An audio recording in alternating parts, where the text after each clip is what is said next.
এই হাদিসটির প্রেমে পড়ে গেছি, তো আপনারাও শুনে যান। আপনি যখন নিজের ঘরে নীরবে কান্না করবেন, আল্লাহ তখন ফেরেশতাদের উদ্দেশ্যে করে বলেন, কোন জিনিস আমার এই বান্দার চোখে পানি আনলো? ফেরেশতাগণ বলেন, আপনার বান্দা সুখে নেই, আপনার বান্দা অনেকদিন হাসেনি।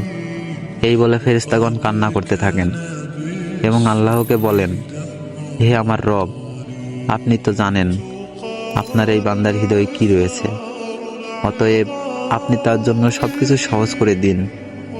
আল্লাহ বলেন, আমার এই বান্দা এমন কিছু জীবন থেকে হারিয়ে ফেলেছে যে সে অধিক ভালোবেসেছিল। অতএব আল্লাহ বলেন, আমি শপথ করছি, আমার বান্দা যা তার জীবন থেকে হারিয়েছে তার চেয়ে উত্তম জিনিস আমি তাকে এনে দিব, যা দেখে দুনিয়া ও আখিরাতে সবাই বিস্মিত হবে।